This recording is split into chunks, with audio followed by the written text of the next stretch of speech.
gogoratuko duzuenez, nolabait hizkuntzarentzat, hizkuntza minorizatuentzat, intersekzionalitate bat eskatuz feminismoari, ezta?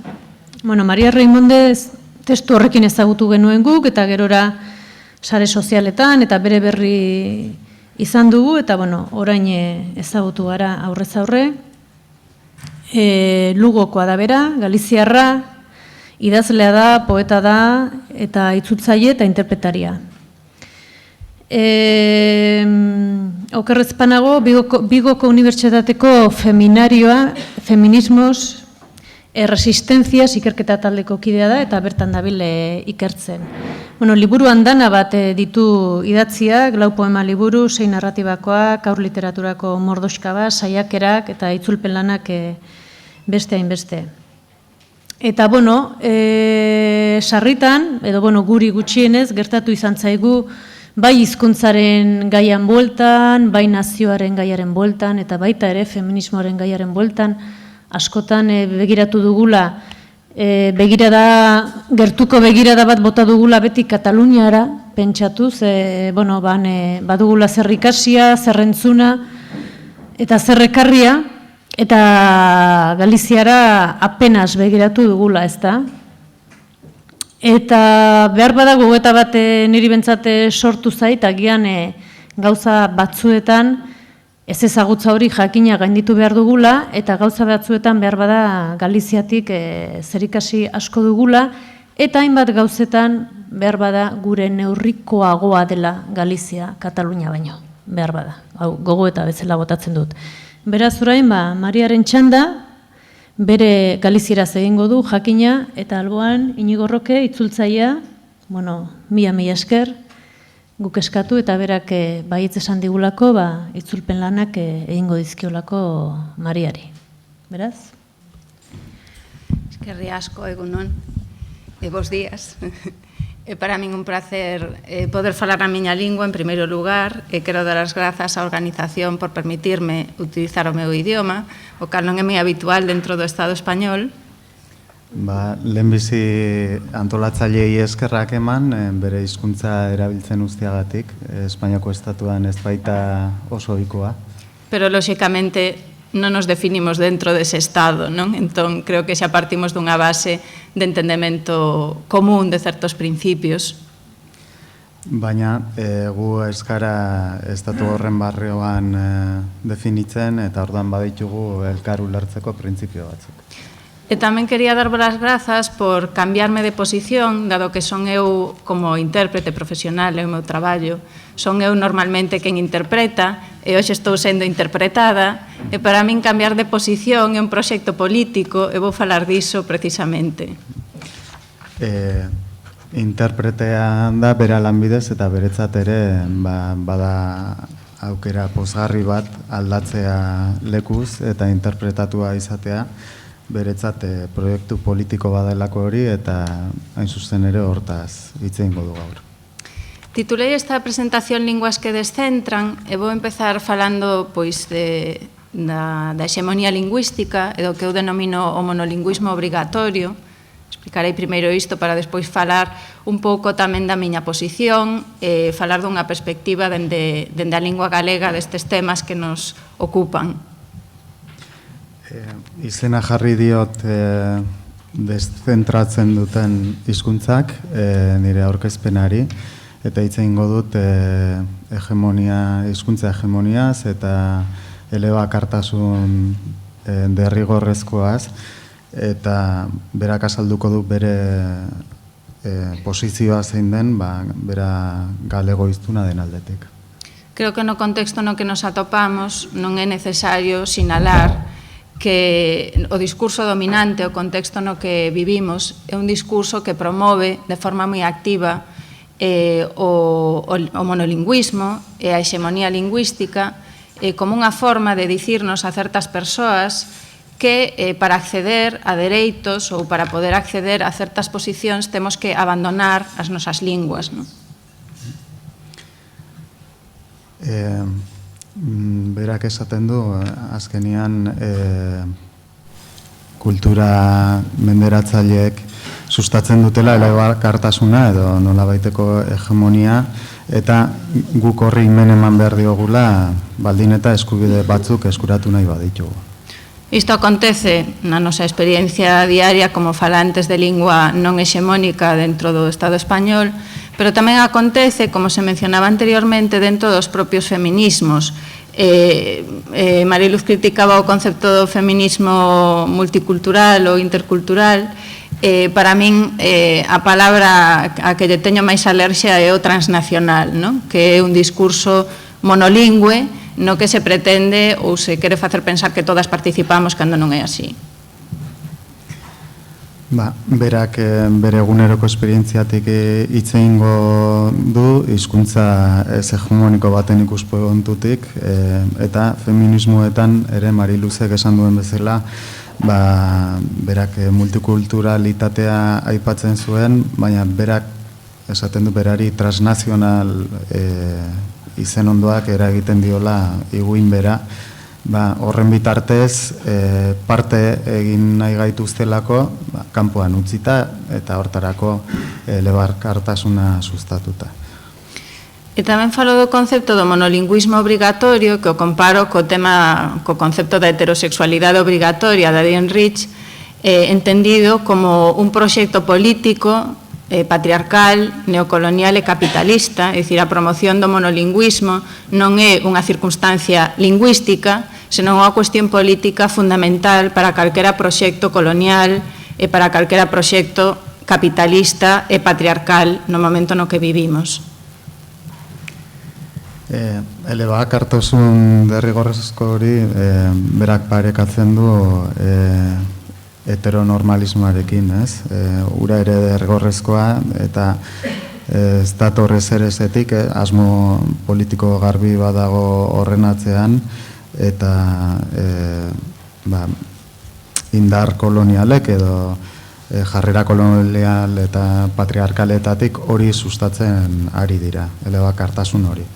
Eu resumo isto na frase de que todo se vende mellor cando hai dous xéneros, é dicir, cando hai rosa e azul, non temos un público máis definido para os produtos, é unha única lingua, como din en España, del español que nos une, non?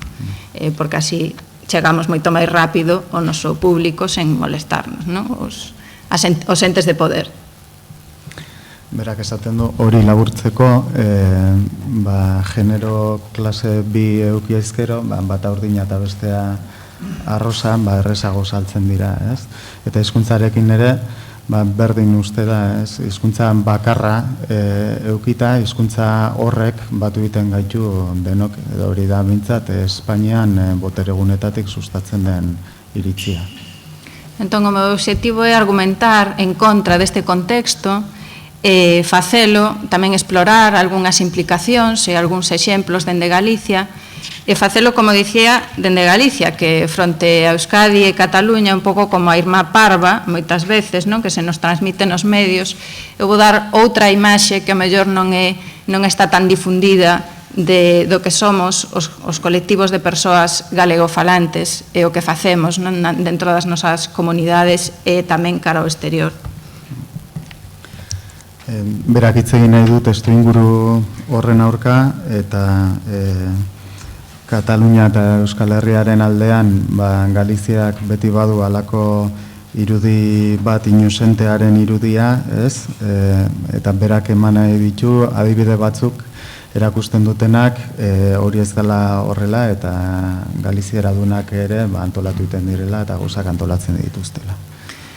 Ben, vou empezar primeiro situándome eu mesma, como nos ensinan as teóricas de ou poscoloniais, como Chandar Talpa de Mohanty, para poder establecer alianzas, primeiro temos que contextualizarnos, historizarnos e coñecernos. Entón, vou vos dar un par de pinceladas sobre a miña propia posición.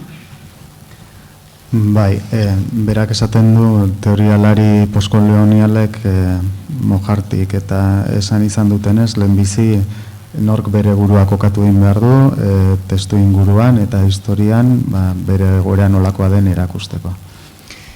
Simplemente vou resumir o meu inicio do meu proceso de descentramento. Eu son unha persoa que por eso digo que o persoal político vos contar un pouquiño ese proceso de descentramento que comezou hai 20 e tantos anos, cando decidín, por vontade, que é unha cuestión moi importante, trasladarme e entrar en contacto coas mulleres en xeral e coas feministas en particular do sur da India.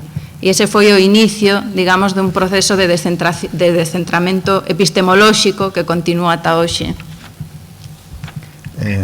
Berak orduan dezentratzeko prozesu batean hasi zen, 20 urte inguru zituela, bere borondatez, hori ere garrantzizkoa da, eta erabaki zuen harremanetan jartzia India hegoaldeko emakumeekin eta batez ere feministekin. Eta orduan hasi zen dezentratze prozesu bat epistemologikoa, gaur egun oraindik ere jardunean dagoena.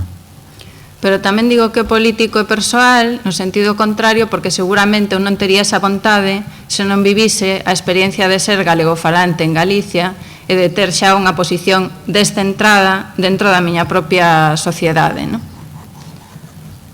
Berak esaten du erabaki politiko eta personala dela galego duna den aldetik bere gizartean ere posizio deszentratu batean dagoelako.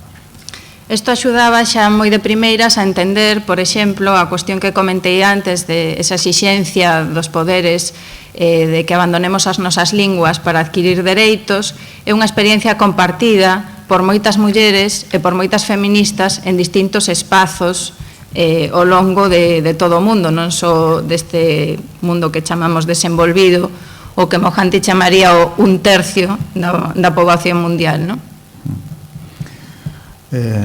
Orduan berak esaten du guri eskatzen digutela eskubide batzuen jabe izateko gure hizkuntzan baztertzea, baina ez bakarrik guri mundu garatu honetan gu munduaren erena besterik ez baikara ez bada mundu osoan ikusteko eskakizun hori norberaren hizkuntza baztertzeko eskakizun hori han ere badela.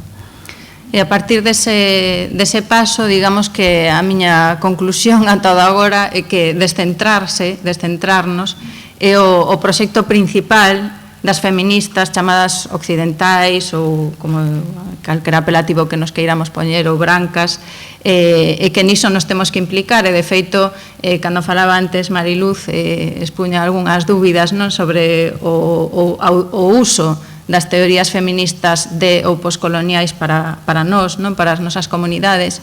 Eu creo que ás veces non nos damos conta de que esas teorías precisamente son para nós, falan sobre nós, falan sobre o noso imaginario, o imaginario que nos construímos sobre as nosas outras e o que iso significa para elas e para nós.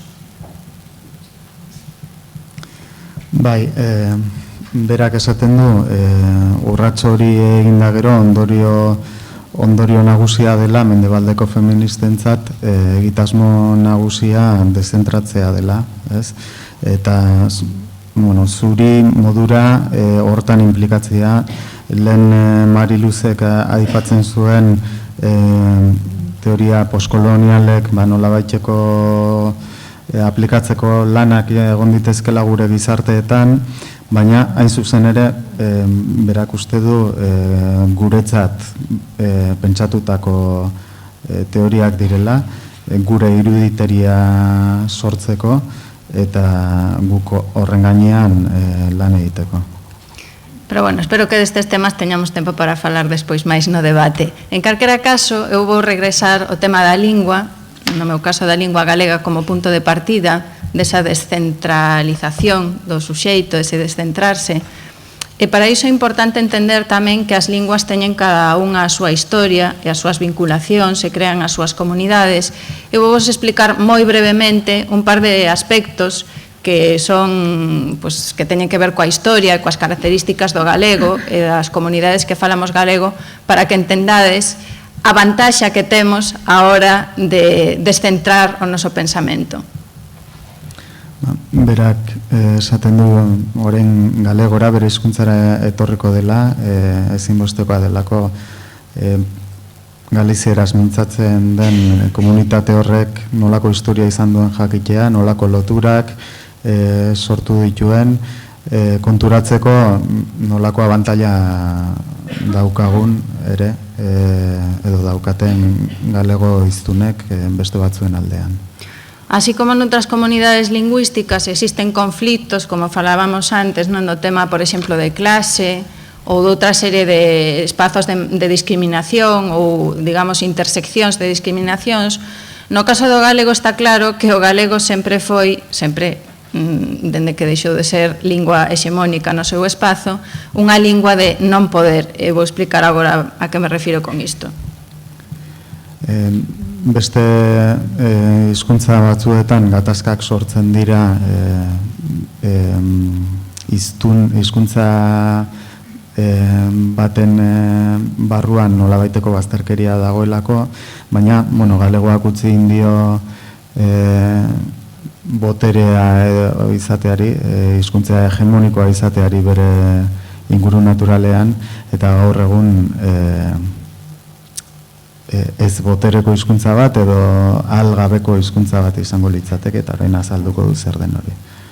A diferencia do proceso ou de outros procesos que se deron no Estado español noutros lugares, en Galicia a introdución da lingua castelá foi unha introducción mediante os estamentos de poder. É dicir, a finais da Idade Media desterráronse as clases nobres que falaban galego ata aquel momento, o clero, e a lingua quedou reducida ás clases populares, reducida ou, para min, ampliada. Pero nada máis as clases populares, a partir do século XIV, estamos falando, falaron galego. De feito, temos 4 séculos sen literatura escrita, sen nada escrito en galego, precisamente por ese proceso, porque as únicas persoas que o falaban estaban en espazos de analfabetismo ou que non tiñan acceso, digamos, aos medios para producir os seus textos. Bai, Galiziara boteredunek sartu zuten hizkuntza, Erdiaroaren amaieran 14. mendean desagertu ziren goi klaseetan galegoa erabiltzeko ohitura, eta orduan herriseak bakarrik erabiltzen zuen, berak esaten du, mugatu inzela, baina beretzat ere mugatze horretan irabazten ere atera zela hizkuntza. Eta horregatik 4 mendez etzen galego zidatzi literaturarik, galego hiztunak edo analfabetoak zirelako edo bestela etzauketalako bitartekorik argitaratzeko. Este proceso continuou ao longo da historia, é importante pensar que continúa na actualidade, non? E veremos despois algunhas cuestións neste sentido. Só para darvos un exemplo, en Galicia, aínda a día de hoxe, ningunha nena ou neno galego falante ten dereito á educación na súa propia lingua, ou seja, que seguimos estando, digamos, a lingua vinculada a unha serie de situacións de discriminación moi patentes. Bai, eta egoera horrek aurrera egin du, eta gaur egun ere hala da. Esate batera, gaur egun Galizian aurren galegodunek ez daukate eskubiderik hezkuntza beren hizkuntzan galegoz jasotzeko. Pero isto, que lóxicamente ten efectos negativos evidentes, tamén ten unha serie de efectos positivos que son os que a mí me interesan máis dende o punto de vista do pensamento, e que teñen que ver coa lingua como un espazo de empoderamento, no sentido en que está dende a súa orixe vinculada a cuestións que teñen que ver coa clase, a cuestións que teñen que ver cos movementos sociais e que deslexitiman en Galicia calquera movemento social, sexa ecoloxista, por suposto feminista. Non son capaz de pensar en ningún espazo feminista en Galicia que non teña a lingua como prioridade, é dicir, iso é unha anomalía que non existe. Como dicía, todos os espazos parten do recoñecemento que a lingua é un eixo clave de poder e de discriminación, non? E que calquera proxecto, digamos, de emancipatorio, calquera proxecto de transformación social ten que partir da lingua como primeiro elemento. Bai, horrek itxura baten ondorio kaltegarriak baditu, baina baita ondorio onuragarriak ere, eta alduntzeko hizkuntza dalako. Orduan, alde batetik historikoki klase jakin batena izan den hizkuntza, eta gaur egun mugimendu sozialetan, mugimendu ekologistetan edo feministetan, hizkuntza nagusia galegoa da, eta kontzientzia oso garbia dago botere harremana nolakoa den, eta edozein mugimendu eraldatzaile edo askatzailetan hizkuntzak galegoak lehentasuna dauka eta lehen lekuan erakusten dute.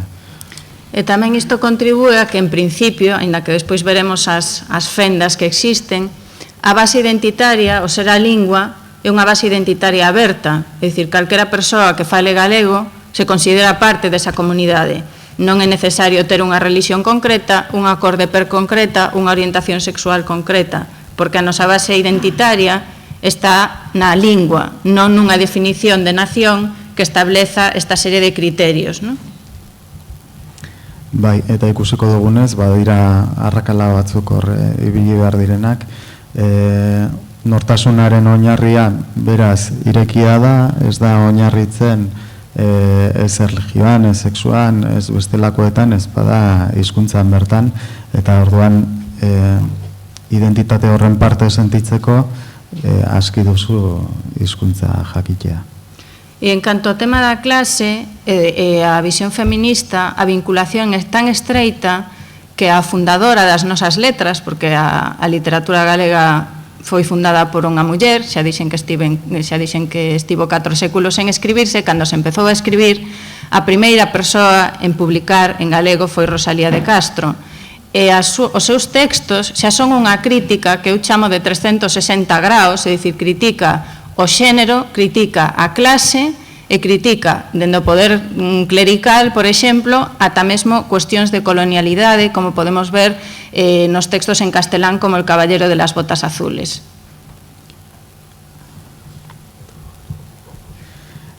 Berak esaten du klasearekin oso lotura estuan daukala hizkuntzak, eta esate batera Rosalía de Castro izan zen galiziar literaturaren sortzailea, lau menderen ondoren deus ere idatzi gabe beraz izalako idazten, eta hor goitik berako kritika bat egiten zuen bai generoa, klasea edo klerigoak ere kontuan izan da, edo bestela kolonialitatearen aldetik ere kritika egiten zuen erderaz idatzitako testu batean, El caballero de las botas azules, izenekoan.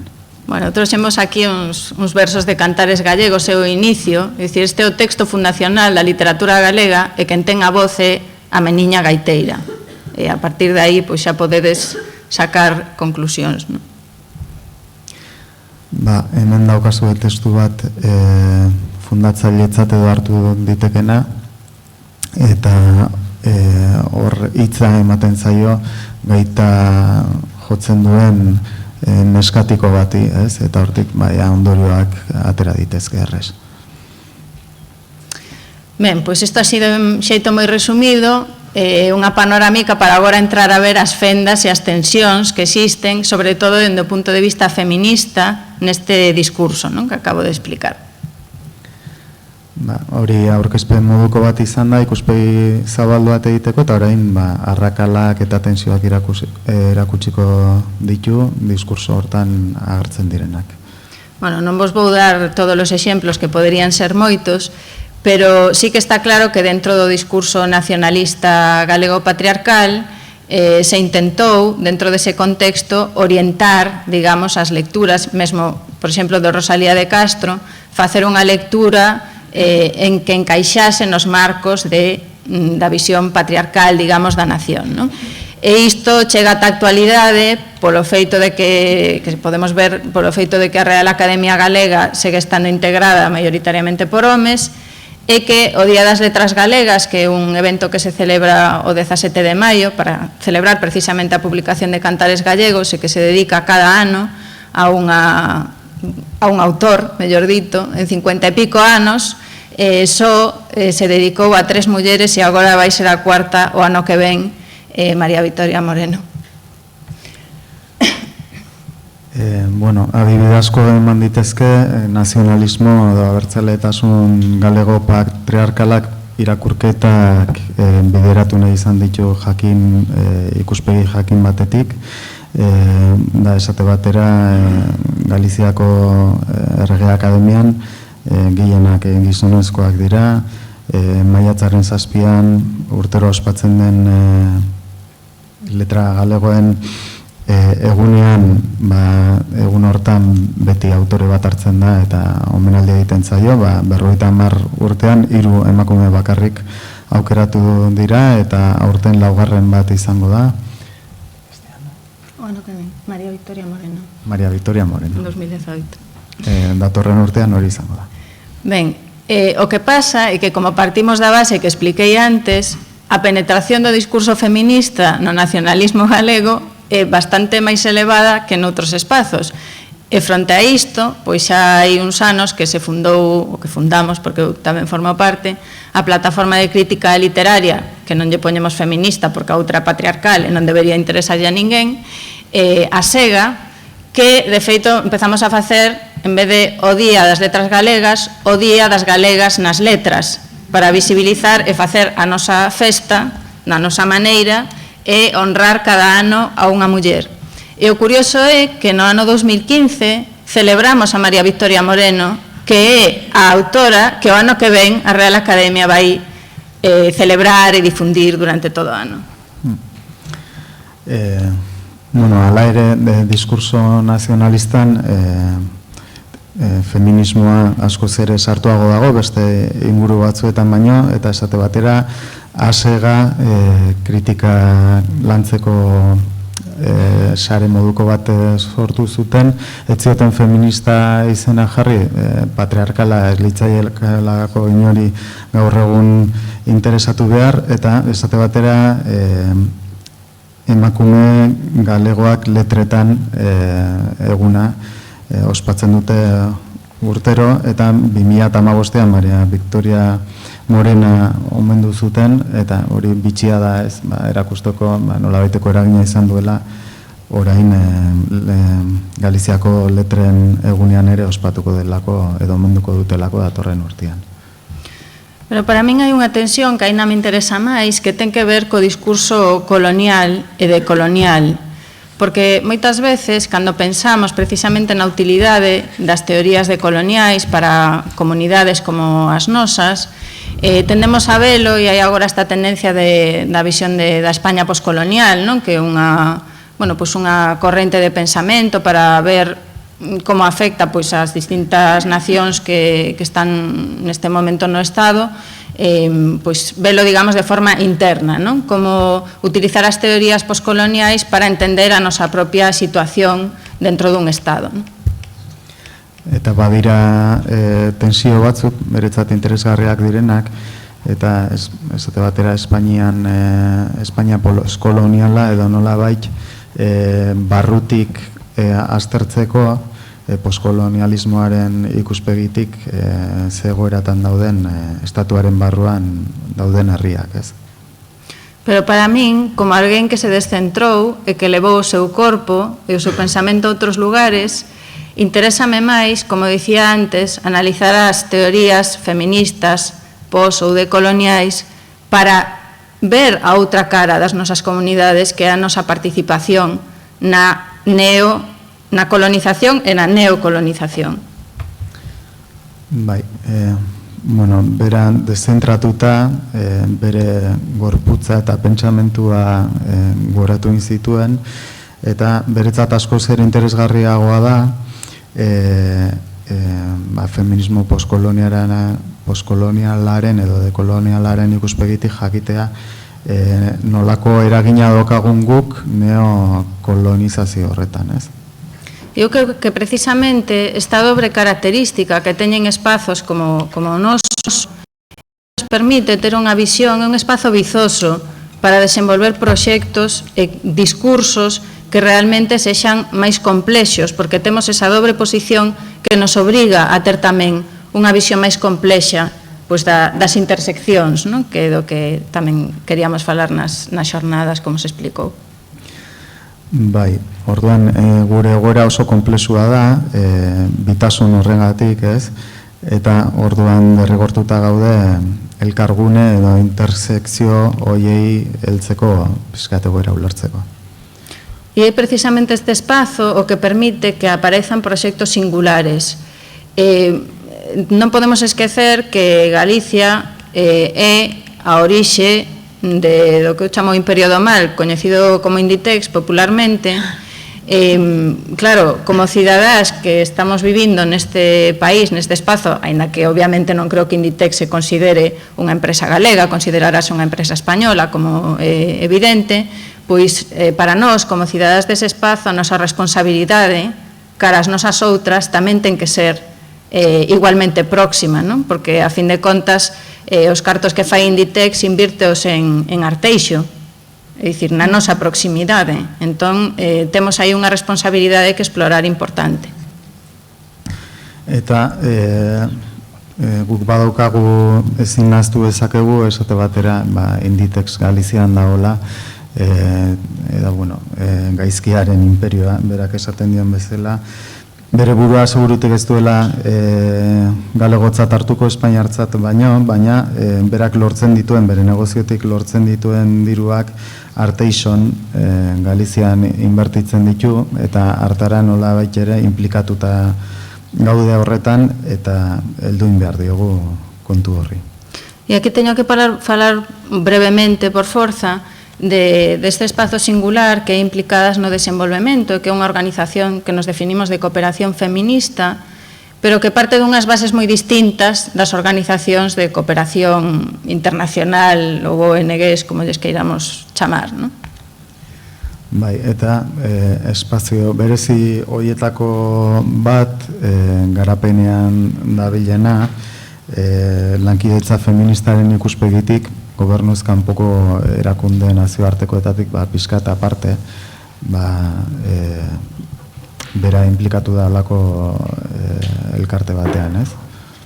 A organización que fun eu mesma quen a fundou aí xa case 20 anos, pero que lóxicamente integra a moitas outras compañeiras, parte precisamente dese espazo no que pensamos que o máis importante é entender a pobreza como unha cuestión política que parte da visión colonial, da colonialidade, que aínda está moi viva nas nosas sociedades e que vertebra o noso discurso, e da necesidade de traballar o imaginario e de traballar o discurso, a parte de cuestións máis, máis tangibles, digamos, non? Bai, oindala 20 urtetik, 20 urte baino gehiago sortu zen, eta orduan erakunde horrek bistaratu nahi du pobrezia kontu politikoa dela, eta gure gizartetan oraindik bizirik dagoela kolonialismoa, eta batez ere landu indar dela horren inguruan iruduiteria diskurso oso bat, ez? Bestelako kontuei ere garrantzia eman da, baina lehentasuna eman da iruduiteria eta diskurso balantziari. Unha parte do traballo ten moito que ver co intercambio de pensadoras, de artistas, que o que acabou provocando é unha situación tan peculiar como que as autoras en lingua galega teñan como referente autoras de lingua tamil, de Tamil Nadu, no sur da India, que é o espazo co que máis traballamos e co que máis interacción temos, porque existe un percorrido de coñecemento mutuo e de descentrar mesmo os nosos referentes literarios, os nosos referentes epistemolóxicos. Bai, hor esate batera badago truke berezi bat, pentsalari eta artisten artean, Tamil Naduko India hegoaldeko eskualde hortako artistekin, eta batez ere egindako ibilbide batera egindako ibilbide baten aldetik, eta referentziak batera dezentratu egin direlako, eta hortarako bidea bilatu delako. Estes proxectos dos que podemos falar pola tarde, se vos interesa coñecer máis detalles, serían imposibles se non tivésemos unha conciencia mutua de que falamos linguas que son linguas non hexemónicas. É dicir, esa base de entendemento é o que nos axuda moitas veces a construir proxectos comuns dende feminismos que están en espazos moi diversos, non? konsientzia komun batetik hizkuntza hegemonikoak erabiltzen ditugula, hortik abiatuta aukera ematen digu oso ingurune diferentetako feministen artean baterako proiektuak sortzeko. Para ir concluindo, regreso á idea de descentrarnos. Descentrarnos non é só cambiarnos de sitio, e non é só, como dicía Susan Harding, engadir e remexer, pois no noso caso, mulleres de fora de Europa, non significa iso. Dezentratzea ez da beraz lekuz aldatzea, edo gehitzea eta nahastea, Susan Hardingek esaten zuen bezala. Establecer novas epistemoloxías, repensar quen son os nosos referentes. Eu a miúdo fago este exercicio de poñer fotografías.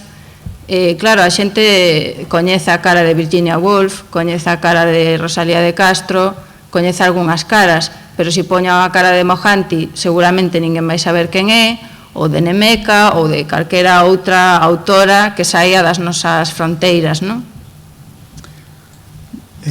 Gero, epistemologia berriak birpentsatu behar dira, eta esate batera referenteak ere bai, ariketa batein ezkero, eta argazkitan jarri ezkero Rosalía de Castro edo Virginia Woolf, jendea jakingo du nordan, baina Mohanty edo Nemenkaren irudiak jarri ezkero, jendeak ez lituzke identifikatuko. E sobre todo revisar as historias que contamos sobre nos mesmas.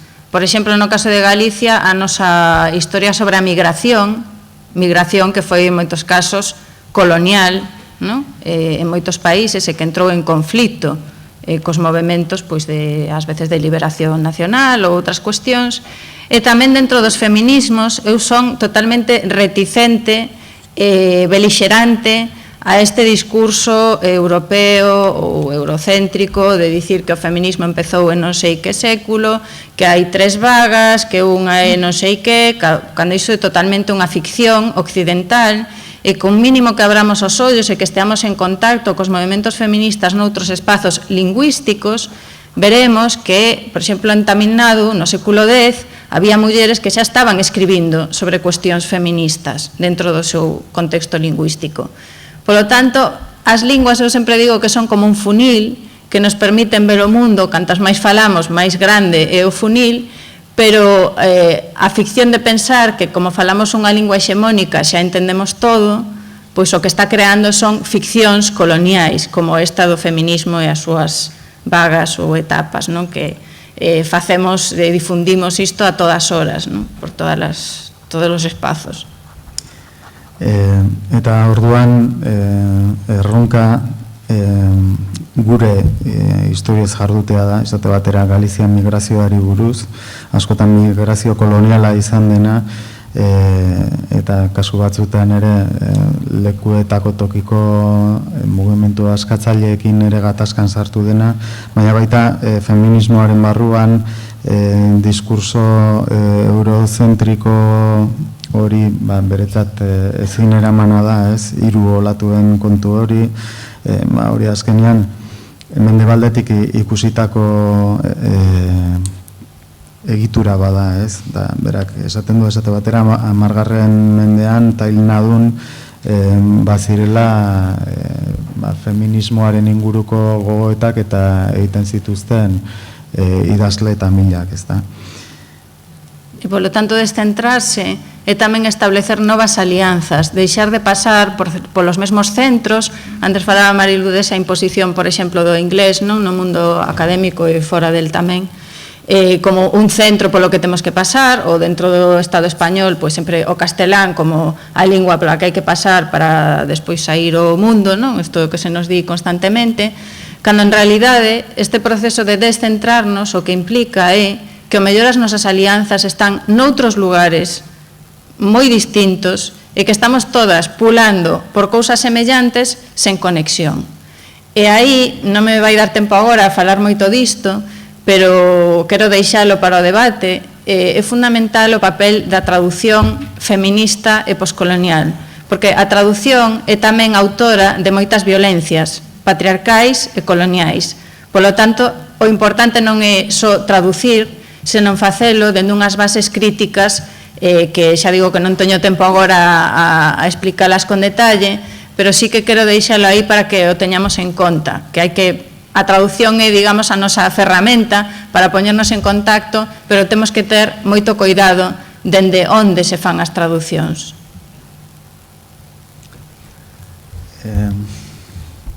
Orduan, hasi behar dugu beti zentro beretatik pasatzeari uzten, lehen Mariluzek inglesa aipatzen zuen, batez ere mundu akademikoan inglesetik derrigorra delako pasatzea, edo gaztelaniarekin ere gertatzen da Espainian kanpora atera orduko hortik ere pasatu beharra dagoela.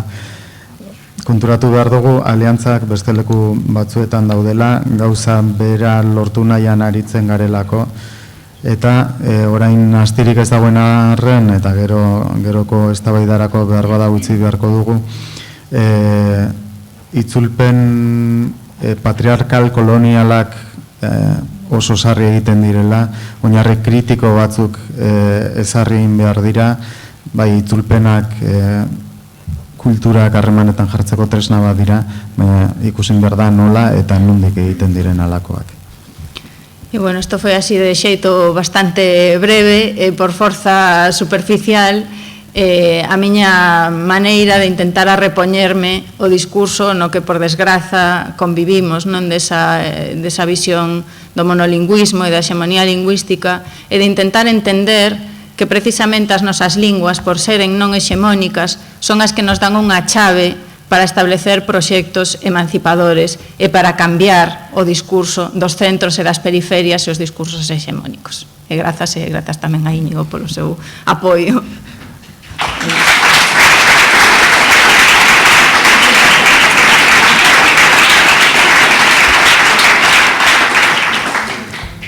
Bueno, txalo jaba zue ulertu zuelako, ez? Baina, bueno, hori, modu labur eta gaingiroki azaldu nahi izan duela, nola bizi izan duen bere dezentratze prozesu hori, monolinguismoa eta hizkuntza hegemonikoak nagusi diren mundu honetan, baina berak erakutsi nahi izan du, gure hizkuntzak ere, giltza badirela etorkizuneko proiektuetarako.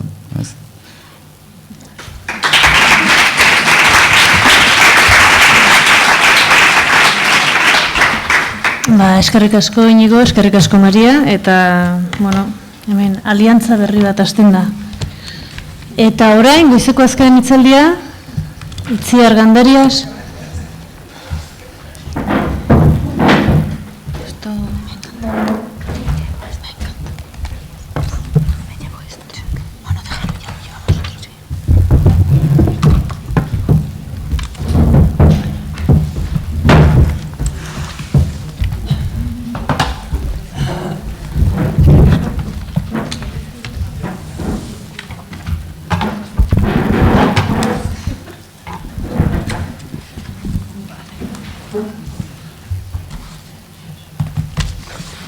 Bueno, azken hitzaldia, Itziar Gandarias.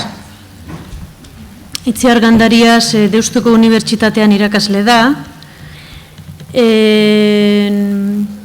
Bueno, intersekzionalitateaz asko daki, eta hain zuzen bere tesi doktorala egin zuen emakumeen mundu martxaren barruan etnografia eginez, eta bere gainean praktika horretan, eta prozesu horretan, eta bide horretan, eta ibiltze horretan, bai espazioan eta bai diskursuetan, anistasunaren kudeaketa, eta begirada feminismo batetik, hor ze gertatze zen, eta ze sortze zen, eta nola egiten zen. Ez? Bale. Bueno, egunon, edo ja eguerdion. Lehenik eta behin, eskerrik asko emain nahi diot, jakin eta ueuri, eta batez ere, loreari, martxoan gurutzatu genuen plentziako gaztetzean, eta, plazara handia izan zen, eta, horrek eragin izan zuen, gaur hemen egotea.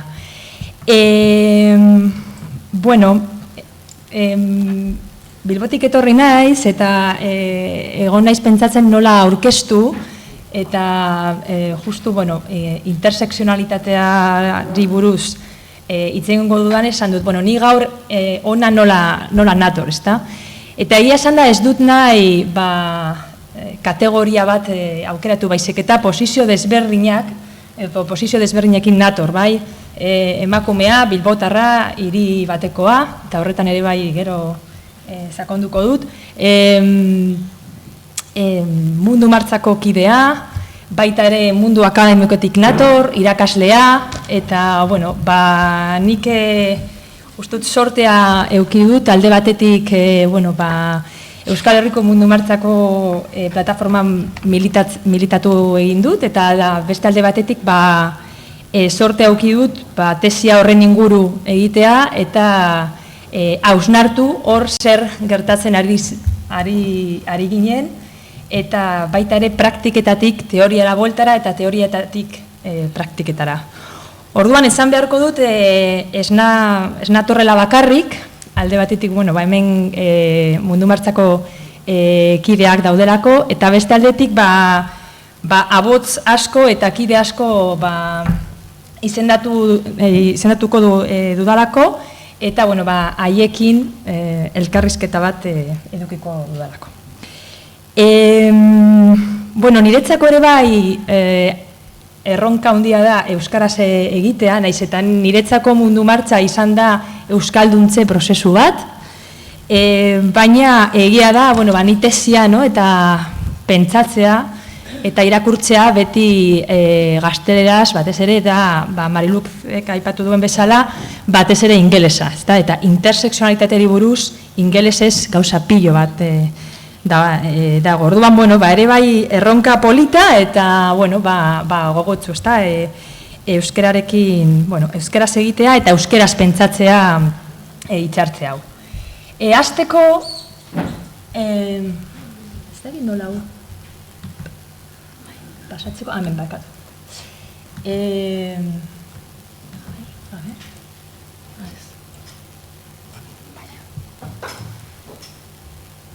Beruntz. Mirate. Berefea. A ver, igual. Berefea da. Nirekiko dugu beste. Hora, zuzenean, pasatzen diren gauzak.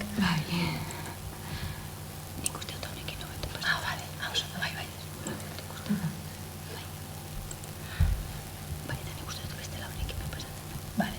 Bale, lehenengo gauza egin nuenean, aurkezpen hau egiterakoan, izan zen Elhuyar Ristegira jotzea eta interseksionalidad bilatzea. Elhuyar da euskaldun berrientzako tresna oso garrantzitsua, eta hor ikusten duzue ez dago horrelako sarrerarik, ezta? Orduan alde batetik, pose sartu nuen, ze pentsatzen nuen, egia da, interseksionalitatea hartu dugu eta ez dugu pentsatu ingelesetik, eta gazteleraz asko erabiltzen dugu interseksionalidad, eta, euskeraz behintzat, edo Elhuyar, oraindik ez dauka hitza, eta, agian pentsatu behar dugu, edo sortu behar dugu gure hitz propioak. Eta, hor loreak, ez da ja plentzean, aipatu zidan, elkar gurutzeak, eta alako hitzak, hori da batetik pentsatzeko, ez da?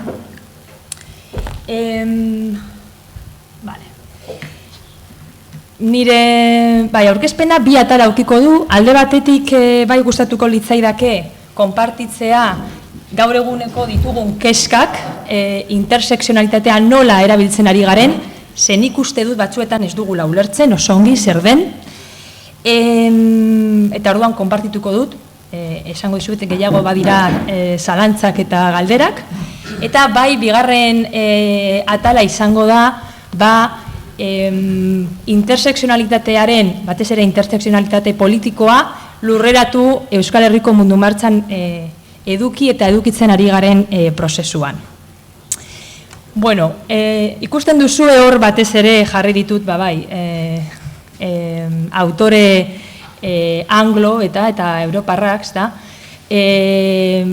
haiek esaten dute, batzuk adibidez, ia interseksionalitatea baldin bada genero ikerketei egindako ekarpenik onena, edo Cathy Davis, nik asko gustatzen zaita hau esaten du, agian modan dagoen neologismo bat, no? Eta akademian asko gustatzen zait, no? Modan jartzen da zerbait, eta guztiok hasten gara errepikatzen. Sara Ahmed eta Jennifer Nas esaten dute agian fetitxismo bat dela, eta erremedio magiko bat bezala erabiltzen ari garela, batzuetan jartzen dugula interseksionalitatea, eta horrekin ja anistasuna, ez dakit nola, baina ja sortzen da edo egiten dugu. Eta gero, Mariluzek ere bai esan du, Anglo Akademian asko erabiltzen dute post, eta badaude ja autore batzuk esaten dute post-interseksionalitate batean gaudela. Nik, eta bueno, batez ere nik Bartzelonan ikasi dut, Autonoma Unibertsitatean, eta beti esaten dugu, oraindik ez dakigu zer den oso ongi interseksionalitatea, baina pentsatzea post-interseksionalitatea, bueno, ikusten dugu, no? Bueno, nahiko zaila eta nahiko irrun, baina bueno, badago ja teoriak esaten dutela post-interseksionalitatea. Beste egunean justu, Bartzelonan nengoen autonoman eta ikerketa taldeko kide bat, kontatu zigun kezkatuta zegoelan Bartzelonan, eta han kokatuko dut, berak mugitzen den esparru feministetan, bazegoela interseksionalitatearen inguruko erabilpen oso kuriosoa esaten zuen. Batzuetan erabiltzen dela aditz bezala, baita adibidez adjetibo bat moduan. Eta beraz, esan zigun, adibidez, hitzaldi bat hasi aurretik berak entzunda zuela. Queríamos interseccionar en esta mesa, así que invitamos a una gitana. Moduan, hor, interseccionar aditz moduan, eta ere bai adjetibo bezala, ella, imaginatzen dut, hijitoa, es muy interseccional. Orduan, bera, Lucia, esaten zigun, edo ni naiz ez nula ulertzen edo ez dakit nola erabiltzen ari garen. Orduan nik uste dut, eta hau kezkatzekoa da, egia da, eta interseksionalitatea, bai da maila akademikoan hausnarketak, baina egia da, herri mugimenduetan, gero eta gehiago erabiltzen ari garela, orduan, az gaitezen ikusten zer erabilpena ematen ari garen. Hori zen, konpartitzeko pizka bat. Mariluzeko zongi egin du, orduan nik ez naiz horretan geldituko, baina egia da, kontzeptu hau ez da berria. Hori bakarrik esan nahi nuen, hau da, feminismo beltzak, txikanoak, lesbianak, 60 hamarkadan ja haiek borroka horretan zebilen, Sojourner Truth, bera bero jartzuna, akaso no soy una mujer, hori batzuetan hartzen da abiapuntu moduan, 19. munduan, orduan oso garrantzitsua da izatea ez dela berria. Egia da, Kimberly Crenshaw, bide gurutzaren metafora edo interseksionalitatea izendatu zuela 1989, hau da, nik uste dut atzo, eta oso kuriosoa da, baina, karri dut, bai, interseksionalitatearen inguru 20 urte izendatu zuenetik egin zuten topaketa bat, gaur hemen bezala, eta berak esaten zuen, nire interseksionalitatearen proposamena bakarrik metafora bat zen. Interseksionalitatea oihartzun handia izan du, baina ez oso sakona. Oda, berak esan da, ezta? Alde batetik uste dut gehiegi erabili dela eta beste aldetik azpi erabili da. Batzuetan erabiltzen den moduan ezin dut ez da errekonozitu ere. Nik hau irakurri nuenean, esaten nuen, bera, horrela, txundituta baldin badago nola erabiltzen ari garen interseksionalitatea, behintzat gelditzeko eta ikertzekoa da, ezta? Hori bakarrik anekdota moduan edo puntu inflexio moduan. Orduan, hau zaitezen, pizkat kontzeptua irekitzen. Niretzako oso adierazgarria edo gustatzen zait, Raquel Lucas Platero, bakizu hor dauka Intersecciones, Cuerpos y Sexualidades en la Encrucijada liburua, asko etorri da Euskal Herrira, eta berarekin solasaldiak eduki ditugu, eta Maite Asensio berrian atera zen elkarrizketa niretzako oso ona, eta berak, Raquel Lucas Patero, horrela definitzen zuen interseksionalitatea. Interseksionalitateak erakusten digu pertsonok kokaleku bat dugula, eta kokaleku horrek gure bizitzako aukerak eta gaitasunak baldintzatzen dituela. Ez da gizarte bazterketaren teoria bat, baizik eta agente bihurtzearen eta ahalduntzeko gaitasunaren ingurukoa. Norberarentzat idatzitako gidoi horretatik ateratzeko aukera badago, norbere baldintzez ohartuz gero.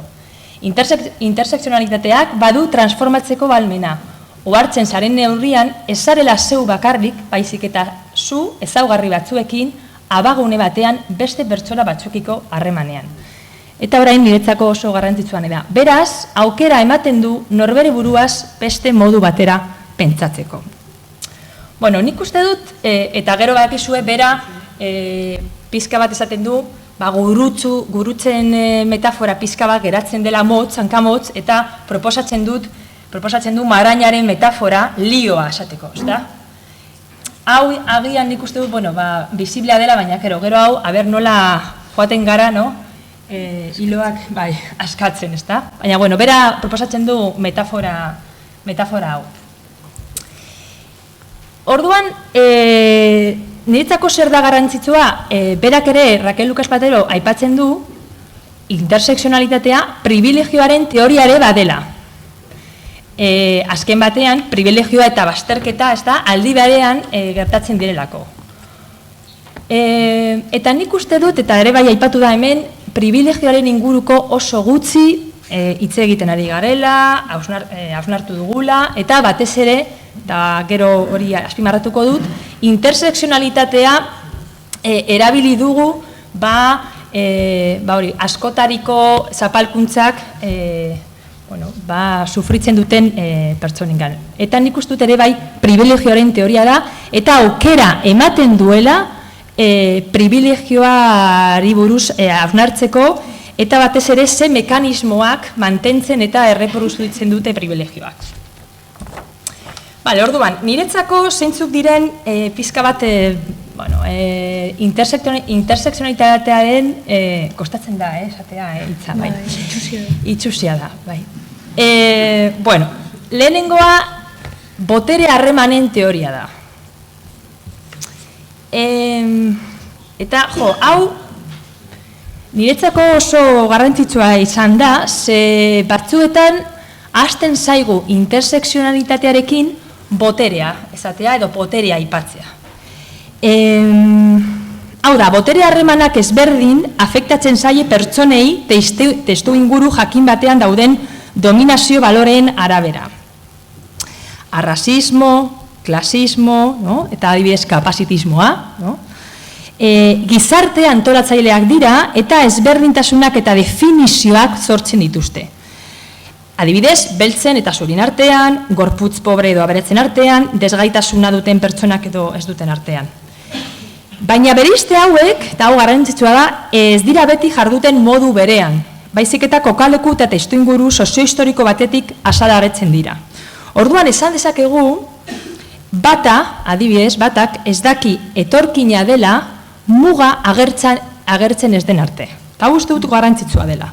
Edo adibidez, Clementinek da nik parte hartzen dut Mujeres del Mundo, Bilboko elkarte hor gaude tokiko eta emakume etorkinak, berak Kongoko kidea da, eta berak egun batean esan zidan, itzi ni hemen beltza naiz. Berak Kongokoa da. Nire herrian ez naiz beltza. Eta karo, ezen, imaginatzen duzu, ezen azalari buruz hitz egiten, baizik eta zer implikazioak dituen beltza, edo azala beltza izatea hemen, Euskal Herrian. Orduan, kategoriak eta bere ondorioak erlazionatuta daude bereizte prozesu instituzional, material, simboliko prozesuekin. Horregatik egia da, botere harremanatan sortutako kategoriak gurutzatzen gaituztela, egia da, baina nire ustez gakoa da nola eraikitzen eta erreproduzitzen diren kategori horietan, hau da, ze mekanismoak hor daude jokoan, batez ere nik uste dut mekanismo horiek identifikatu, ikertu eta azaldu behar ditugu eraldatzeko. etorkinen kasuan mugak izango lirateke, ezta? Bale, hirugarren gakoa bada zapalkuntza eta privilegioen posizioen aldiberezkotasuna aldarrikatzen duela. Eta hemen, aipatu da ere bai Maria Lugones, bera hori feminismo dekoloniala, bera esaten du jarraitzen dugula kategoriataz pentsatzen eta bera bada aldarrikatzen du fusioen logika edo, esango barkatu gazteaz da, la inseparabilidad, bai? La logika de la inseparabilidad. Orduan, bera esaten du, ezin dugu pentsatu kategoriak horrela, ezta, baizik eta beti, no? Fusio moduan, bai, eta edo elkartuta. Eta nire ustez ere bai teoria interseksionalitatea balio du binarismoak eta kategori bastartzaileak iraultzeko, ze jarraitzen dugu pentsamendu oso monogamo, no? Orduan, no? Kategoria beti badira ezin dugu pentsatu kategoria baten barruan oso esperientzia desberdinak daudela. Orduan, nire ustez ere bai antagonismoak apurtzeko erabalgarria izan daitekela intersekzionalismoa. Vale, orduan, ze nolako arriskutsuak edo arriskuak egiten ari gara erabiltzen dugunean. Nik 3 komentatuko ditut, lehenengoz, batzuetan arriskua dago subjektu intersekzionalak sortzeko. Hau da, lehen aipatu dugu, justu begiratzen badugu ikerketak normalean, eta hemen ere bai ez dut esango, baina normalean intersekzionalitatea erabiltzen duten ikerketak beti dira edo hori. Zapalkuntza askotariko pairatzen dituzten emakumeak, nik orain adibidez unibertsitatean, emakume hijitoak, drogak, hori, amatasun bakarrak, orduan, beti erabiltzen dugu horretarako. Eta hori dauka arriskua, Jasmin Puar esaten du, sortzeko sujetu gabekoak eta defizitarioak. Bai, eta orduan, bai, azkenean esaten du, intersekzionalitatea beti sortzen du beste sujeto bat. No? Eta azkenean arriskua dago esateko badaudela sujetu intersekzionalak. Bigarren,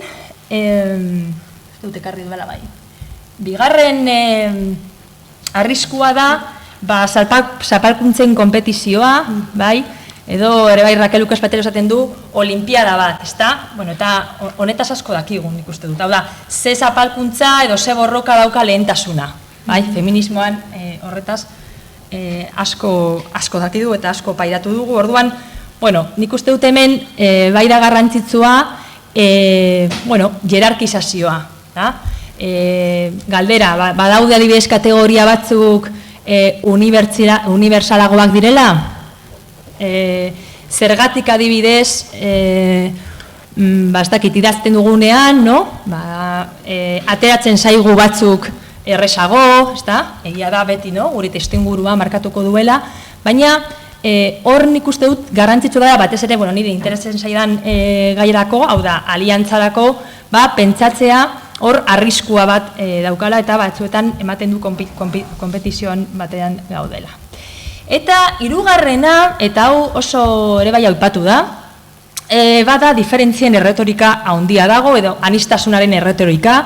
Nik uste dut ere bai horretan kapitalismo neoliberala oso erosoa sentitzen dela. Eta hor dago galdera, diferentziak esatea edo aipatzea nahikoa da intersekzionalitatea bermatzeko. Gero ikusiko dugu gu adibidez Mundu Martxan, hori ez dela izan nahikoa, eta ez dela nahikoa gure pankartetan emakume bat jartzea adibidez, ezta? Hau, guretzako interesgarria izan da, ze adibidez badaude autore batzuk esaten dutela, badago arriskua intersekzionalitatea gero eta gehiago erabiltzen ari dela, eta adibidez arrasismoa, edo beste zapalkuntza, estaltzeko. Sara Ahmed esaten du adibidez, bere ustez, anistasuna eta intersekzionalitatea esaten dugu, baina horren atzetik dagoela rasismoa eta kostatzen dela horrela esatea, arrasista garela, eta orduan pizka bat termino berri hauek erabiltzen dugula estaltzeko hor dagoen arrasismoa. Eta nik uste dut egia esan da nahiko gertu dago eta arrazoia duela. Joango naiz pizka bat ikusten ze batzuetan ematen du kategoria guztiak edo zapalkuntza guztiak aipatu behar ditugula, eta, bilguneko kidekin elkarrizketa bat eduki genuenean pizka bat mundu martxako prozesua hausnartzeko, nire ustez haiek oso ongi definitu zuten intersekzionalitatea, nire ustez bada oso definizio ona, eta alde batetik ere bai kritika bat ze ematen du, ikerketak adibidez osagarriak edo oso onak direla kategoria eta zapalkuntza guztiak aipatzen baditugula, eta orduan daukagu 2 edo 3 edo 4 lerro zapalkuntza guztiekin, eta haiek adibidez esaten dute. Iruditzen zait inportatea intersekzionalitatearen rolloarekin ikustea edo jakitea zapalkuntzak elkar gurutzatzen direla. Baina ez duguela guztiok denaz hitz egin behar. Ondo dago nik kokatzea. Ni adibidez errealitatea irakurtzen dut euskaldun gisa, emakume gisa eta prekaria gisa. Eta hortik egiten dut nik politika. Ez dut denbora guztian egon behar, eta hau, hau da, beste zapalkuntzak aipatzen, eta esaten du, beste talde sujetu bat egingo du bere gertuen dagoen eta gehien bizitzen den zapalkuntza horretatik. Eta gero gakoa dago nola bideratu proposamen politikoetan guztiak integratuta egoteko. Orduan, haiek esaten dute, igual no tenemos que hablar todas de todo el rato, para que sea eso, más interseccional. Que lo interseccional pueda ser que yo hable de lo que me afecta, tú hables de lo que te afecta, y desde ahí podamos hacer algo en conjunto. Nire ustez, hau da intersekzionalitate politikoaren definizio, hau da, intersekzionalitate politikoa bada nola eraiki dezakegu aliantza anitzak, eta nire ustez hortik doa. Ez da bakarrik aipatzea, baizik eta bueltatzea, eta hau ez da berria, bakoitzaren kokalekutara, eta hortik zer eraiki dezakegu. Orduan, 2 erronka ditugu, nire ustez, bata da, eta igual hori da psikologia sozialetik natorrelako, nik uste dut utzi behar dugula intersekzionalitatea maila arrazionaletik eta gehiago subjetibaziora. Hau da, nolakoa da arrazismoa bizitza emozionalki, esperientzietara, bai? Eta hor, asko gustatzen zait, Julia Jordan Zazeri bera dauka testu bat, I am a black woman or a woman who is black, eta bera oso argi usten du, ¿está? Cuando me miras, ¿qué es lo que ves? ¿Una mujer que es negra o una negra que es mujer? Para mí esta cuestión es irrelevante porque no puedo separar mi negritud de mi ser mujer. Eta uste dut, feminismo beltzak hori oso argi utzi zutela. Haiek ez zutela nahi baztertu, eta Audre Lorde beti esaten du, ezta? Nik ez dut nahi aukeratu zer naiz, beltza, emakume, lesbiana, poeta, nik denak integratu eta horrela aurkeztu nahi dut eta horrela bizi nahi dut. Orduan nik erronka bezala uste dut esperientzietara edo esperientzietatik abiatzea oso garrantzitsua da. Eta horretarako emakumeen gana jo behar dugu. Eta bestetik, bazen testuinguruko intersekzionalitatea garatu. Ze ematen du zapalkuntzak edo privilegioak unibertsalak direla, horre, debate horretan, privilegiatuak, ez dakiz zer, eta nik uste du testuingurua, eta hau ere bai, ez da berria, testuinguruko intersekzionalitatea jorratu behar dugu eta beti elkar joan beharko dira. Hori da nire ustez. Testuingurua eta intersekzionalitatea. Bale, eta orain, nola bizi izan dugu intersekzionalitatea Euskal Herriko mundu martxan, ezta? Bakarrik komentatuko ditut, lau idei. Lehenengoa da, guretzako interseksualitate politiko hori egiteko, lehenengo pausua izan zen beldurrak apurtu eta etxea ireki, bai? Eta hor galdera batekin izaten dut, eraldatzeko prest, banakako eta ere bai taldeko, ezta? Etxea eraldatzeko prest. Euskal Herriko mundu martxa badarama 2000 urtetik Euskal Herrian lan egiten,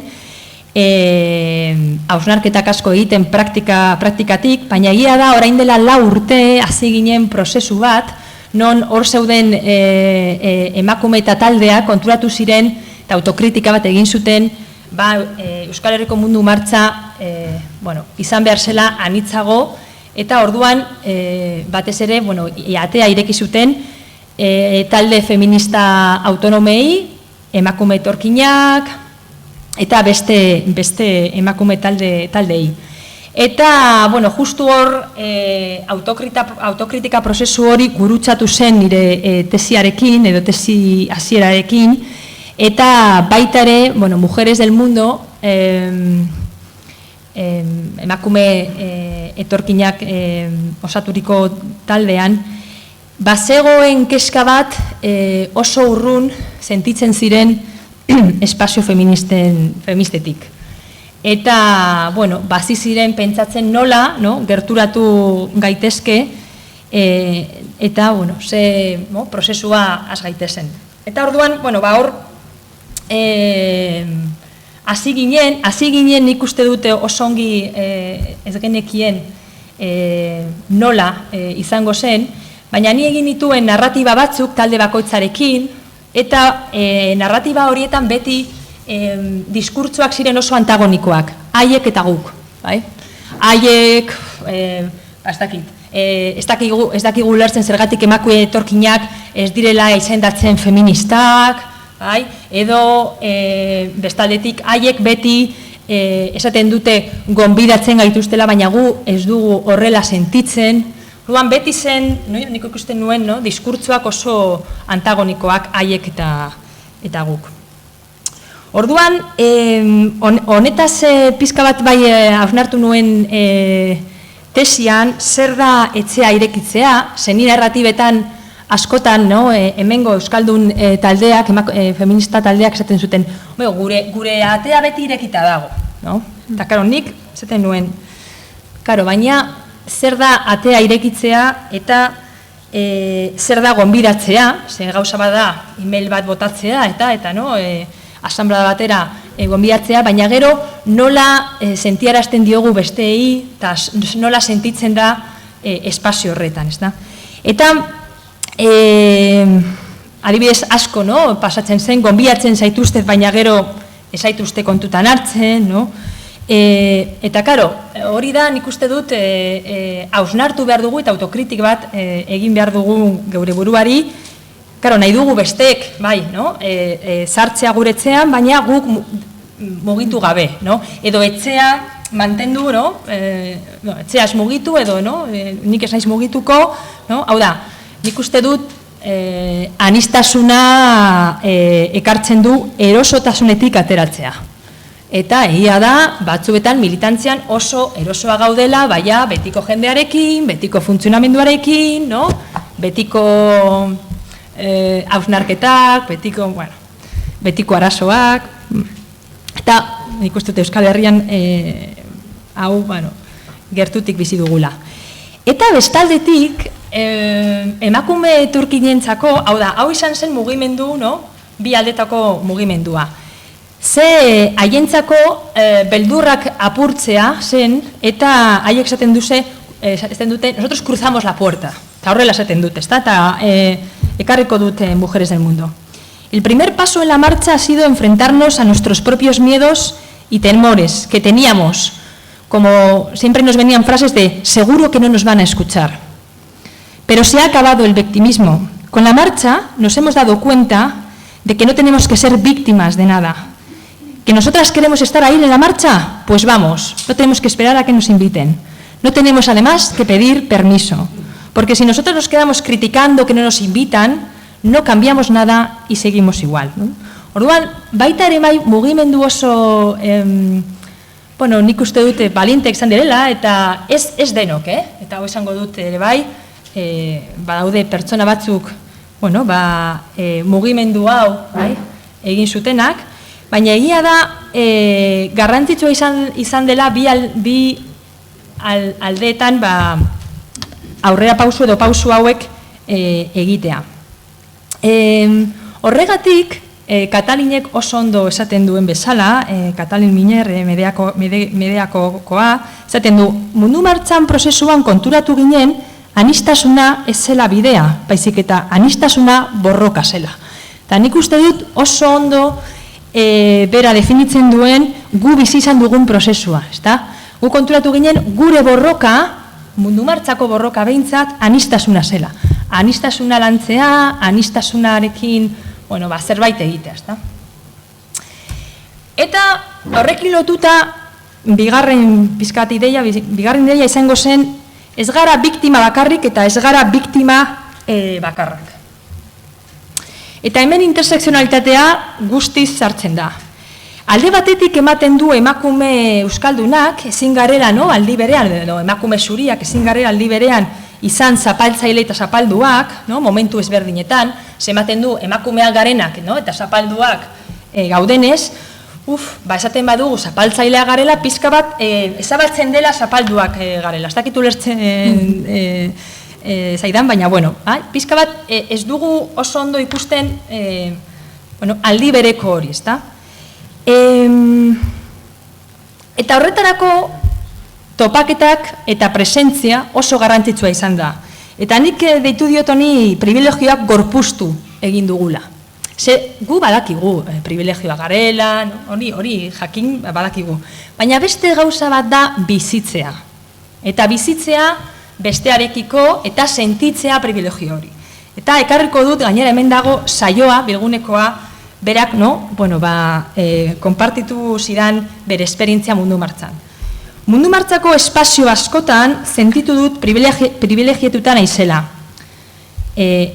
Naiz eta euskalduna izan, naiz eta zapalduta egon, naiz eta lesbiana izan, naiz eta emakume izan, nire privilegio batzuk ikusi dutut eta gorputzean bizi izan ditut. Adibidez, ni asanbladetara iristen nintzen nire kotzean. Eta oroitzain naiz, Bilboko asanblada batean, emakume bat zegoen, bizi zena baserri batean etxeko langile interna moduan. Eta etorri zen Bilbora, asanbladara, bere libre egun bakarrean. Asanblada bukatu ondoren, eraman nuen nire kotxez Azpeitara, eta han lan egiten zuen baserritakoak joan ziren bere bila. Asanbladara etorri zen autobusez. Azpeitian utzi eta gero, esaten nion eure buruari, nire kotxez etortzen naiz eta pentsatzen ari naiz, asanblada eta gero zer egingo dut, joango naiz lagunekin, geratuko naiz pote batzuk hartzera, eta emakume etorkin honek lanera bueltatu behar zuen, eta bere egun bakarrean, libre bakarrean, hor zegoen mundu martxako asanbladan. Nik privilegio hori sentitu dut, edo momentu horretan sentitu nuen oso argi. Orduan, alde batetik, niretzako hau privilegioak gorpuztea uste dut oso garrantzitsua izan dela, eta emakume etorkinentzako baita ere esperientzia handia izan da euskarekiko. Eta hau batez ere hemen kontatu nahi dut, Mujeres del Mundoseko esperientzia kontatuko dut, zehan parte hartzen dut, eta egia da, eta tamalez, Bilbon bizi garenok, eta Bilbon bizitzen basara, emakume etorkin asko esaten dute, bere egunerokotasunean ez dutela euskera asko entzuten. Eta hori horrela da, nik uste dut Gipuzkoan beste realitatea, baina Bilbon eta haiek lan egiten dute, bai entzuten dute eta ikusten dute, baina ez da bere egunerokotasunean. Eta haiek esaten dute mundu martxa euskaraekiko beste harremana sortu duela, eta batez ere euskaldun emakumeen iruditegi hori, lehen aipatu dena, zabaldu dela, ezta? Ze oso homogenoa zena, berak esaten du, oso homogenea zen, nola irudikatzen genuen zer zen emakume euskaldun bat. Asanblada batean, normak, bera da ekuaderrekoa, gainera da, bera da beltza eta iparraldekoa, eta asanblada horretan kontatu zidan talde txikietan geunden, eta bere taldean batez ere zeuden emakume etorkinak eta bakarrik euskaldun emakume bat. Tarduan berak kontatzen dit, emakume euskalduna esfortzu egin zuen, eta erderaz adierazten zen, eta batean galdetzen dit, hau ongi dago esan gazteleraz, hitz hau.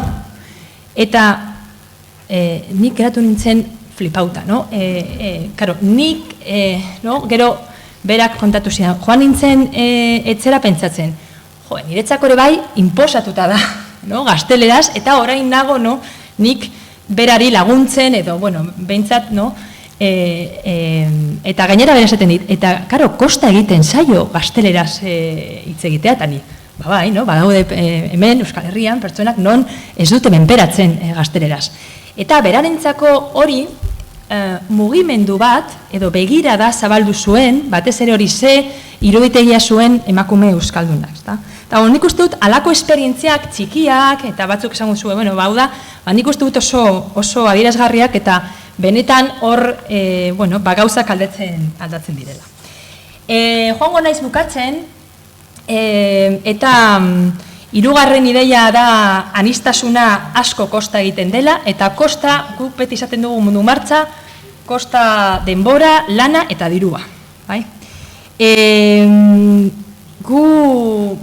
Gutun sozialatik hartu genuen dinamika, asanbladetan jarri genuen zentruan euskara, eta beti euskaraz egiten genuen, orduan egiten genuena zen talde txikiak egitea, eta hor, bolondrezak, gaur bezala, itzultzaileak zeuden, bata itzultzen, eta horrela egiten genuen asanbladak. Eta oso batzuetan,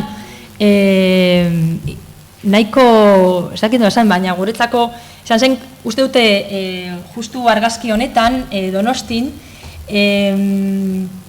kontatu zuen nola euskeraz izaten ari zen asanblada, gero taldeetan gazteleraz itzultzen, eta taldean zegoen emakume afrikar batek beste kide bati frantsesez egiten ari zen. Orduan, 3 bider itzulpena.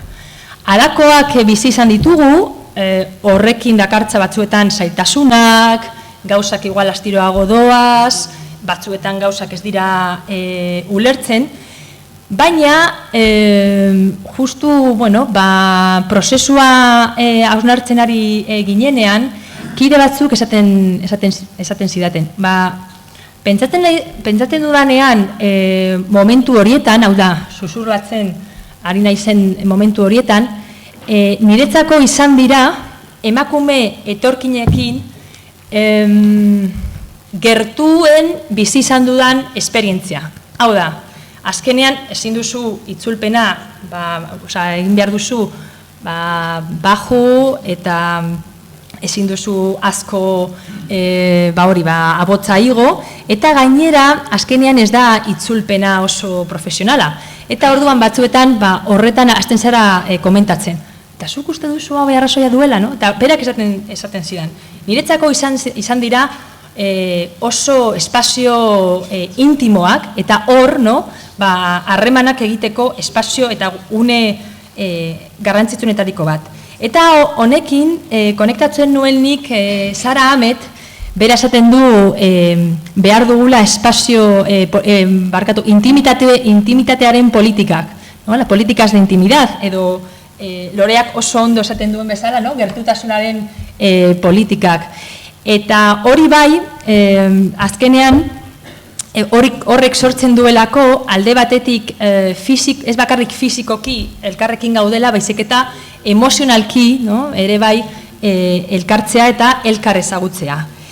Eta bukatzeko bakarrik esatea guretzako aliantza politikoak, aliantza afektiboak direla, eta horretan ezagutu dugu aitortzeko, ze beti gaude, no esaten, beste sujetuak edo besteak aitortu behar dugula, bestea aitortzeko lehenengoz ezagutu behar dut, eta justu gazteleraz, reconocer, nik horretaz kontratu nintzen, hitzaia bera esaten du, errekonozitzeko lehenengoz ezagutu behar dugu, ezta?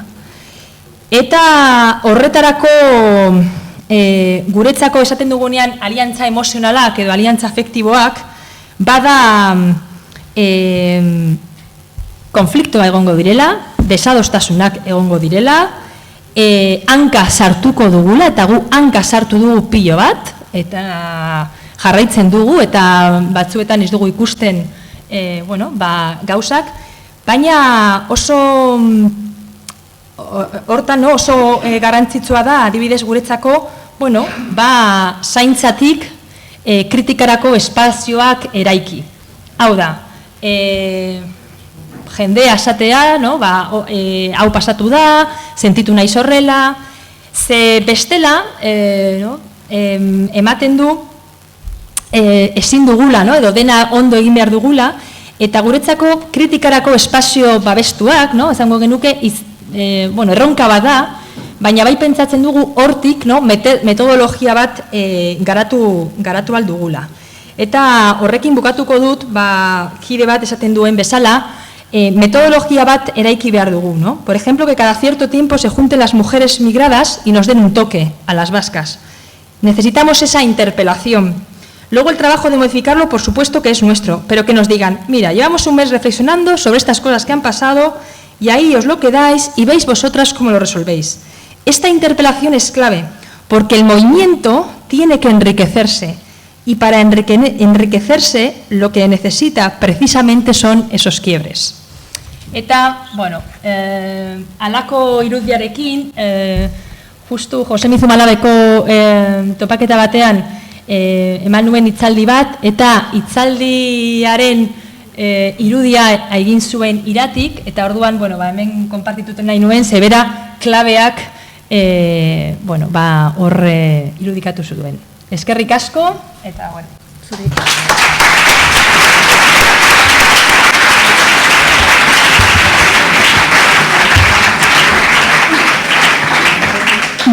Goizeko azken hitzaldia, baina gauza asko esan dira, mamitsuak esan dira, eta baditugu hemen bi begirada berezi, Maialen Lujanbio, eta Sustrai Kolina, eta ea beraiek ze ikusi zentzun, edo ze kezke, edo ze galdera, edo ze ulertu duten.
Eguerdion denoi tokatzen da balantzea, zein den itzen ertzekoa, zein teloiaren atzea. Maialentanik desio gendun, gaurko dena laburtzea, baina pena bat ahaztu zaigula, PowerPointa ekartzea.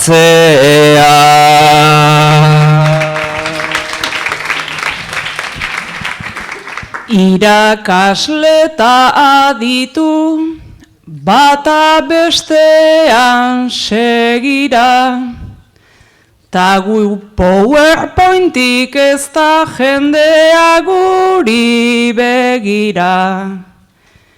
Ja 20 urte pasa ikasten, Euskal Herrin 1000 bira, barkatu baina gure tesiak beti bapatean dira.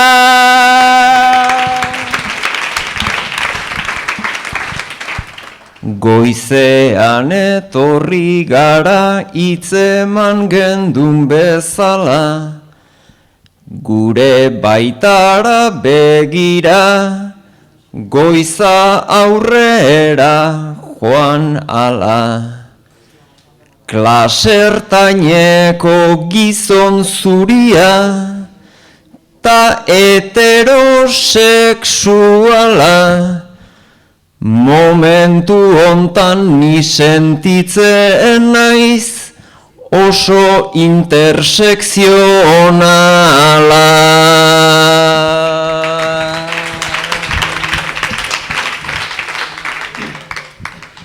Klasertainekoa zara, baina zoriaren menpe, sexualitate aldakorrak sor dezake mila neke.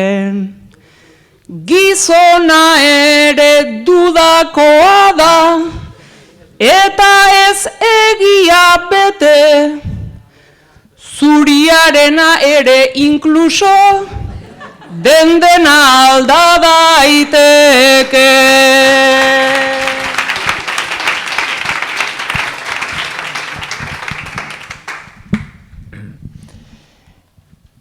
Ez da atsedena baina tortillari haze buelta, nik esaldi baten bota arren nere azterketa.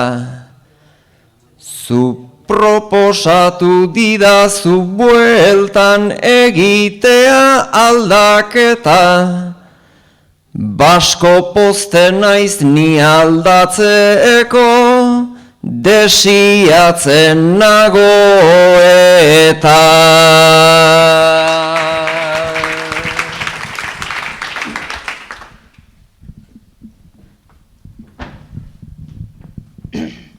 Nik ere badauzkat nere, zapalkuntza ta aldade, nere botere ahalmenta nere habilidade.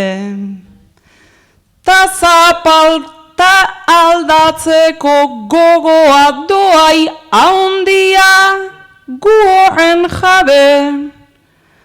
Hori esan da esan gabiltza, askorik aldatu gabe.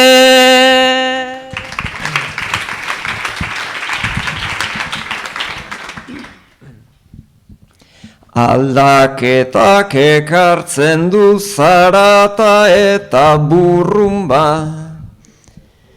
naizta ezin duen beti behar denari erantzun da.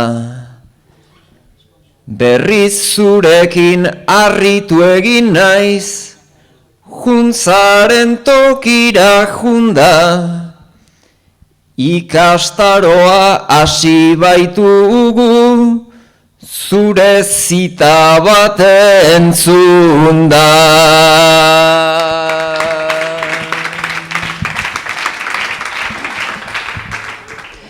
Kasualidadea izan da, ez zait askotan pasatzen, denbora gehiegi ez dut xautzen eta pentsatzen. Eta gaur ere berandu heldu naiz, behin heldu beharra bazen, Lujanbio delako horren hitzak etzaizkit interesatzen.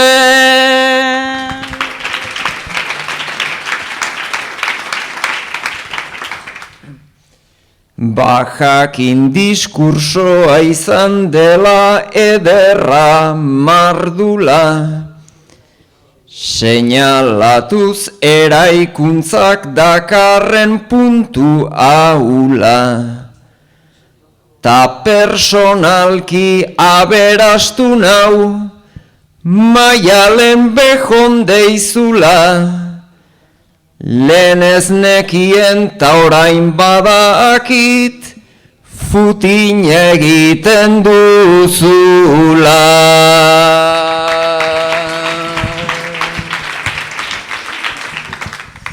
Kontuz zutabeak dira, autofikzioan labe, igual asmatu egin dut futina ziur altzaude. Aipatzen itun hor zapalkuntza eta intersekzionalidade, pentsatu zenbat nakien sustrai, nekienik jakin gabe.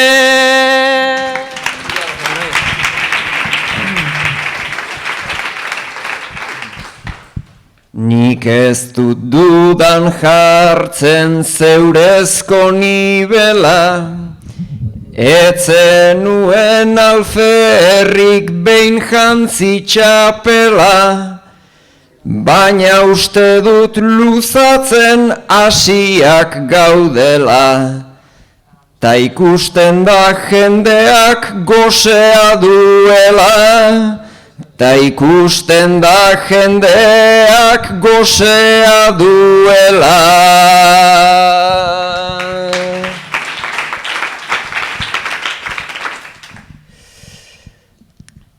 Jende asko etorri da elkarri jarraika, idea mamitsuak baziren 11, ta guk laburpena egin zertzeladak aipa. Hemen laburpena ez du inork egin naita, hemen laburpena ez du inork egin naita.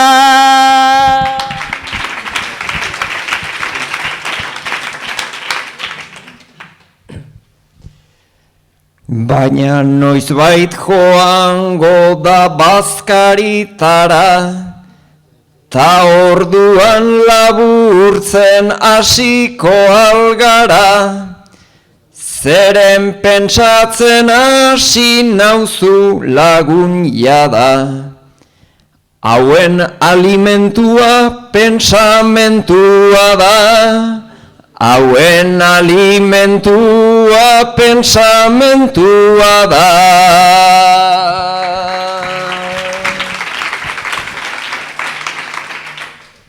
Zenbat intelektual ez da debaldean, semiotika egin dut nik hango aldean, denak beiratzen zuten postura barean, gero denek idatzi momentu berean, gero denek idatzi momentu berean.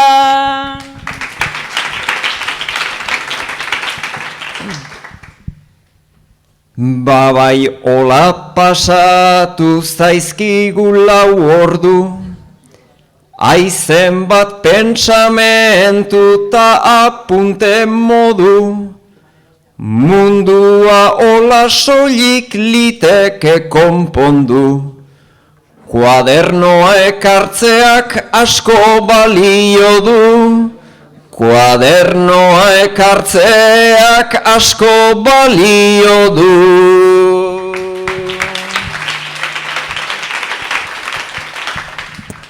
Taldamenekoari esan behar iso, intelektual planta askoren kapritxo, Gero apunte hoiek beiratuta txintxo. 3 konzeptuta zenbat marrazkitxo. 3 konzeptuta zenbat marrazkitxo.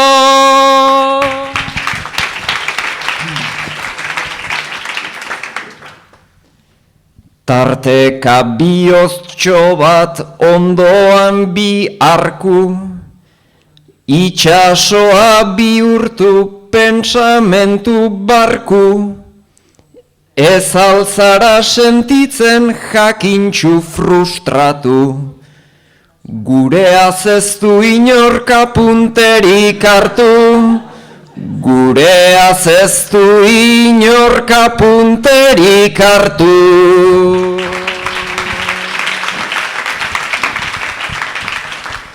Batzuk urrutigoko besteak bertako, txalo jogabez da gaur inor gerako, ez dute apunterik hartuta zertako. Igual ulertu duten bakarra delako, igual ulertu duten bakarra delako.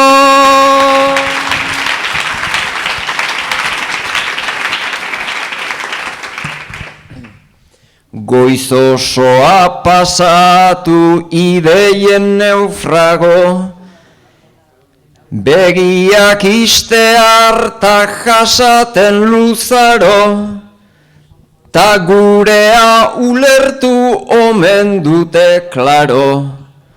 Baordun ulertzen dute guk baino gehiago, baordun ulertzen dute guk baino gehiago.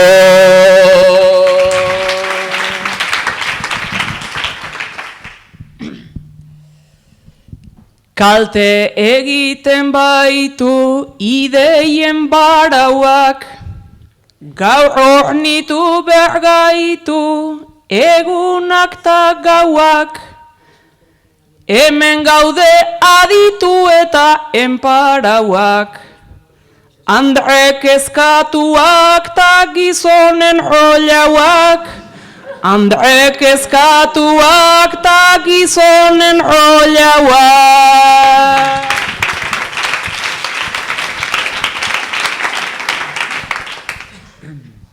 Denentzat tokia du usurbilko trenak, nolako paradoxak Euskal Herri honenak, ez nitun ezagutzen izlari gehienak, ta ezagutzen ditugu publikoko denak, ta ezagutzen ditugu publikoko denak.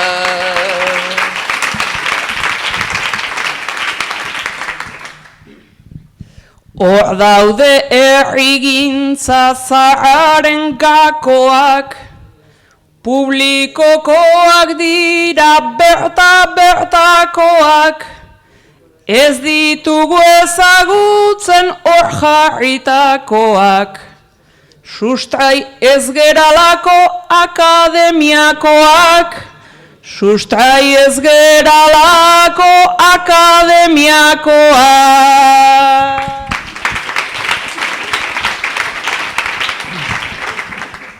Naiz barruan pentsatu zuengatik biba, etorri baitzarete bultza eta tira, zer zabiltzate hemen pantailai begira.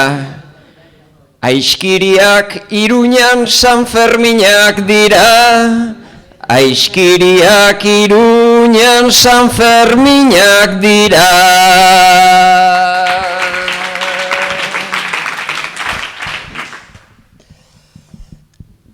Iraultza izan baita ikaragarria, posmodernidadean dago aujarria. Fuera festa San Fermin ta fuera herria, Hementxe sortuko da Euskadi berria, hementxe sortuko da Euskadi berria.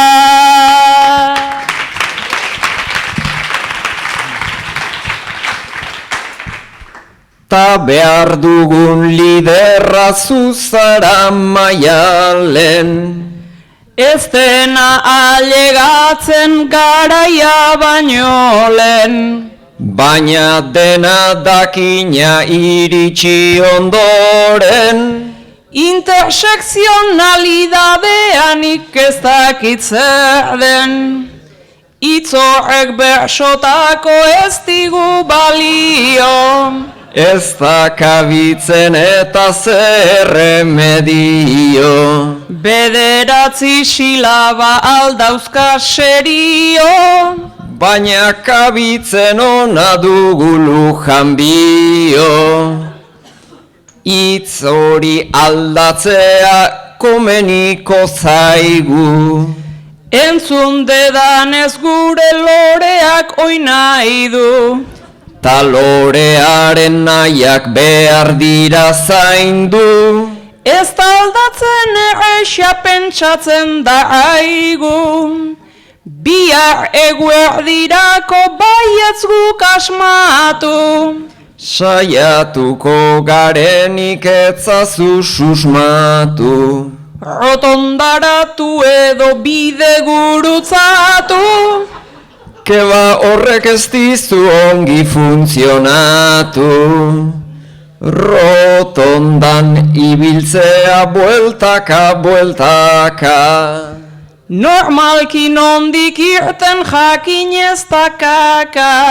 Ta irtera beti da eskubiraka. Ta eskubitako horrek usaitxarra dauka. Beraz korapiloa askoz politago. Gelditzen baita askoz filosofikoago. Baina korapilauta gaude gulenago. Ordun korapilatu gaitezen gehiago. Denak korapilo bat egingo bagendu. Gero ja ezin elkar gainetik hankendu. Pilan jarri gaitezketa bertan mantendu. Hobe gure bideak pixka bat zuzendu. Alako nahasmena ez da beti ona. Hori da gaur liderrak zuentzat diona. Ta gure hitzek duten castellano sona.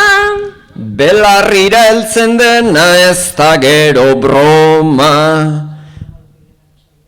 Entzuten dudana da kantatzen dudana. Zuk txarra botatare hobetzen dudana. Hortarako ekarria uxuelaztana. Galegoz kantatzea falta zitzaidana. Egun baten regeifa egin genezake. Hortan saiatu ezkero egun sentira arte. Wolof hizkuntzan berriz ez dakigu baten. Baina behar bada horire ikas genezake. Esan dizut presnago dena aldatzeko. Nik ze kanbiatu badet ta nire antzeko. Hori bada baldintza dena eraldatzeko. Aldazagun olioa azkar bazkaltzeko. Eta arratsaldean behar dugu segi. Hori ideia ona iruditu neri. Bazkariak honegin mil esker deneri. Tarratxaldeko festa hobea izan bedi.